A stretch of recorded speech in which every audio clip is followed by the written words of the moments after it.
So have you ever been kidnapped by terrorists and forced against your will to scrimmage together whatever you can and come up with the definitive answer to who the greatest superhero of all time is? The only thing that worries me is that we are the terrorists in this kind of situation. I was going to say yes, but it's a lie. I'm sorry. I was going to. But at gunpoint, we are going to try and figure out who the greatest superhero is of all time.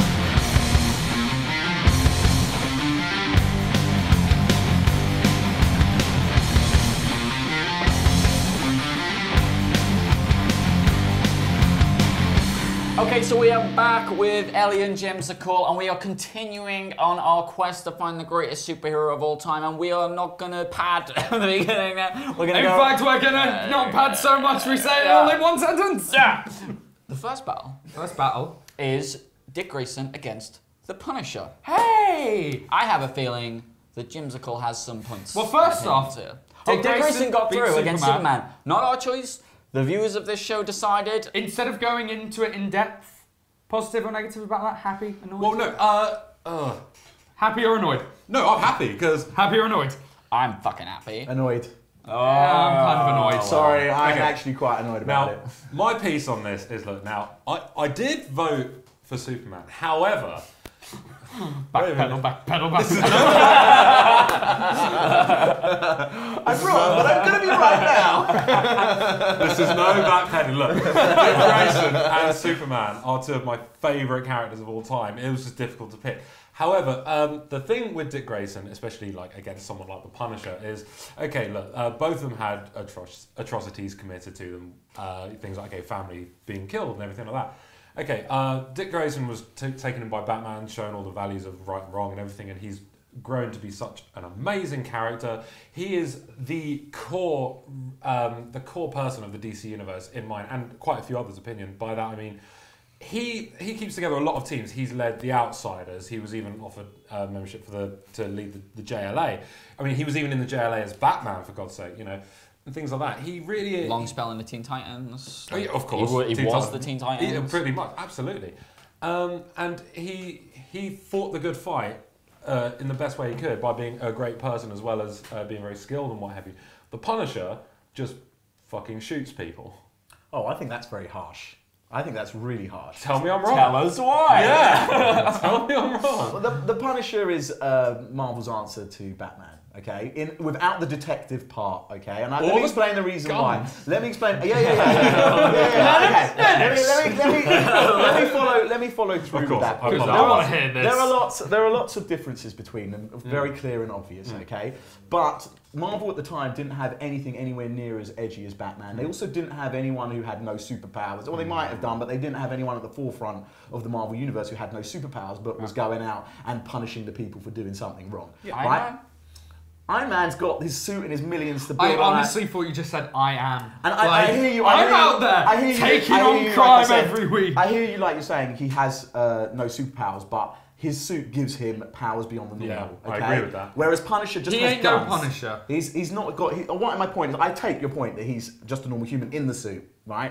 But out with the suit on, he's beyond any normal human being. Whereas Punisher, even in his state of fighting, is just a human. And he's, with guns, great skills, but he's just a human with some pretty effed up ideas of how to punish people. Also, Punisher's one of the very rare characters who has no alter ego. Like the Punisher, yeah, he's Frank Castle, but he's the fucking Punisher all the time. Life is horrible and miserable, and he's gonna kick it in the arse. And actually, he's the Punisher. I just want to make a quick point. I'm want to be for Punisher, right? But my problem is that he does not. I knew this. Well, let's switch around. A lot of people probably thought that I was going to be pro Punisher, especially as I'm a bit of a Marvel fan. But the bottom line is that Punisher doesn't fit in the Marvel universe. And when they tried to pull him across in things like, I think it's Civil War. Oh no, that's what I love about the Punisher is the fact that he did not fit. And they made it very clear he didn't fit. And while they were at their lowest of their low, even Captain America went, nah, still don't want to work with you. You're a criminal. That contrast in values is really nice between someone like Captain America and someone like the Punisher, I think. I think where Dick wins for me... Dick always wins. Surprise! Wow. You're not predictable. There's no predictability here. Please, come on. Richard Grayson, can we? Jimsicle, I'm curious why you didn't jump on that one, Gregor. The reason why Frank I thought this was a mature show. Okay. The reason is, above reasons that I've said before, you cited his evolution, and that is, I mean, we talked about evolution with Iceman. Yep. Evolution with Dick Grayson is a different level. Much different. What I think we haven't talked about with Dick Grayson yet, which I think, I'm not a huge Punisher fan, because I think he's someone that, I think you're right, I think his point was, well, we're going to make a character that's edgy and cool. Yeah. And I think that they had that in mind, right? They didn't have that in mind with Dick Grayson. However, Dick Grayson is one of the coolest characters. Like, can you think of another character who has gone from one identity to another, and another identity has maybe even eclipsed his previous one, was maybe even cooler than his previous one, and has now got its own book in the New 52? Like, people love Nightwing, and I think that is something that the Punisher will never even come close to. But he did do that, because Garth Ennis wrote Punisher Max. And they did have to write a whole nother area of Marvel so that Punisher could actually live within the Marvel universe. Yeah. But he was cooler, and Garth Ennis did a fantastic job on Punisher Max. And if any of you actually want to read any good Punisher, read the Punisher Max by Garth. Well, what I'm going to say, because I feel as though I'm very much outnumbered here, is that, you know, I fully agree he doesn't fit in the Marvel universe. And if the Punisher was in the DC universe, I think he'd be left in the dust by everyone else. Because he blends in like no one's business. Whereas in the Marvel universe, he is the odd man out, to the point where they basically built an entire new sector of Marvel just to allow him time to be the Punisher and do what he does best. And it's a shame. I agree. I think like the Punisher, I think that's a good point. But for me, it's Dick Grayson. Yeah, for me it's Dick Grayson. Dick Grayson. Dick Grayson. Dick Grayson. Okay, so the next pairing we have is woman versus woman. We've got Black Widow versus Rogue. To my knowledge, the last two female characters That left. might very well be true. I think it is. Yes, the last two female characters left. So, does anyone here have any just burning things to get out about these characters? Well, I really like Rogue. Good. I like Rogue. No, I'm a big Rogue fan, and I have been for a while, ever since. I mean, really, my first exposure to comics wasn't comics. It was the X-Men '90s cartoon. And so yeah. Really, you're going to sing the theme? Had to. And Rogue in that it's just a very, very well-defined character. She has very clear boundaries. She's very her own person, to the point that she's instantly recognizable, especially if you read some of the Claremont Jim Lee stuff. Like, it's almost the exact same character. She has the same values. Her power, again, like we talked about with Iceman, like it's a power that has started off somewhere and gone somewhere else in a real and logical and impressive way. I don't know if you've been reading the Uncanny Avengers, but the way her power is used in that, the way the Contact is explored in that is very interesting. Like something I was very excited about. And for me, out of the two, Rogue is the person that kind of sits in there as a higher tier. Can I ask a quick question? I know it's kind of outside this, but Rogue Gambit or Rogue Magneto? Rogue Gambit. See, I knew you were going to say Rogue Gambit. I have, in those long boxes over there, I have the first issue where Rogue and Gambit kiss. X-Men number 14. Sure. What up? Lovely. What up? No, but the fact that we can actually talk about, you know, the relationships she's had, and we can talk about how they've affected her, I can't say we can say the same. I was about to say, if we're going to talk about a character who has relationships, we're talking about the femme fatale. Not only, like, she is the complete reverse of Rogue, whereas Rogue has been affected by relationships. Yeah. Black Widow affects those she's in relationships. You turn that around. She's playing with the language. Yeah, that's what I do best. Yeah, so obviously the first one that comes to mind is Hawkeye. Yeah. She was instrumental in turning him from a villain into a hero. From a villain into a hero, and he was getting him hired as part of the Avengers. assassinate her, right? Yeah. I'm sure we talked about all that backstory before. And then You know, she had a long thing with Daredevil, which changed his character significantly. You talk about the Kevin Smith run, I think? Yeah, I think so. I think so, yeah. Which really did impact his character. And more recently, she's now with Bucky, which is, you know, the Winter Soldier and Black Widow. That's really I think maybe character. she's used as a tool to strengthen characters rather than herself and learning about her character. That's how I feel about her. But I would say she's used in that sense in the way that a great femme fatale is used in a classic noir film. Like, she is used to move the protagonist along in a book, but at the same time, she, you know, without her doing that, there would be no book. Like, there would be no evolution in that character, and I think that's definitely true to say with Hawkeye especially. There would be no Hawkeye without Black Widow there.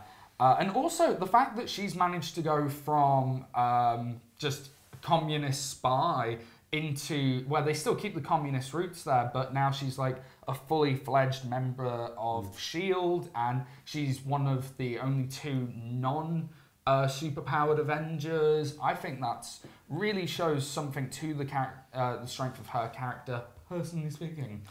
Jimsicle? I've not really been a huge X-Men fan. I've not read X-Men for about 13 years, so I really wouldn't have much to say on them, unfortunately. Get on it.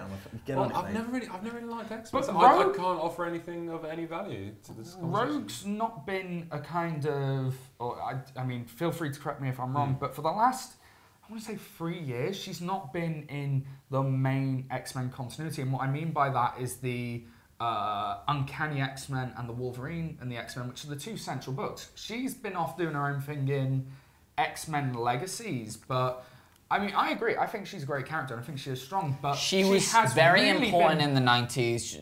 But now, I mean, she's in what you could argue is Marvel's flagship book. Like, she is main team material, right? And she's in the flagship book now. I mean, I personally don't think it's the flagship book, but personally, you know, whatever, what does it matter? But I think that if we're talking flagship books, then I think Black Widow's been in the Avengers for how long? Yeah, but do you know what? You could take Black Widow out of the Avengers, and I think the Avengers. No one would care less. But I think, except for the 90s X-Men, I think you could say a very similar thing for Rogue. Like, I mean, I think that can be said by the fact that she's been. No. She's had a much bigger impact on that with everyone. Like, I mean, come on, like, she's one of these tragic characters, especially in the early days. She's one of these characters that has to draw the line between mutant and person existing in everyday reality. Like, no one else has. Like, because she was a mutant, she couldn't exist as a normal person. You can't say that about all the mutants. Like, she's had a tough time. She's come through it in a logical way, and she is the definition of cool for me. Like, and also, there have been moments, like, there is an exception to what I'm about to say, but she has been used a lot less, I think, to sell books using her sexuality. Whereas I think Black Widow, we've seen more Black Widow arse and breaking her back to try and push her tits into male characters' face than we have. We've seen it with Rogue. Especially with the movie. We've seen it with Rogue. But was anyone complaining? No. Well, okay, so... Just sitting there going, Scarlet, seriously, put it away, love. Okay, I'd like to meet that person and slap them. So we'll start with you. You're not. Have either of us convinced you? Who are you going for? Who? Well, neither really. You're abstaining. You can't really abstain. Can you abstain? No, I can't abstain. I can abstain. Well, a man cannot abstain. I'll probably have to go with Black Widow. I mean, I've read her in a few Avengers titles, and I think, you know, she's pretty badass. But like I said, someone who's not really read any Rogue or even not a great deal of Black Widow in the past, I'm not really too sure. So I'm just gonna have to go with Black Widow on the little exposure I've had to the character. I feel like we failed because I'm with you. I know how this is gonna go, and I'm with you on this. And I definitely am with Rogue. And I feel like somehow we failed to put across how fundamental this character has been. I'm a bit sad about that. Well, but so I'm succeeded. So Dell's going with Black Widow. So we have a stalemate. We have a first deadlock. So it goes out to you, the commenters. Who saw that one coming? Sorry for being useless in this debate, by the way. So you should be. If you have a feeling on this, whoever you think is better, Rogue or Black Widow, let us know, and your vote will be influential into which one of these characters succeeds into the next round, and will become the last woman standing. Very, very Don't true. forget to check out Talk Comics, and You Have Issues. All that information will be in the description.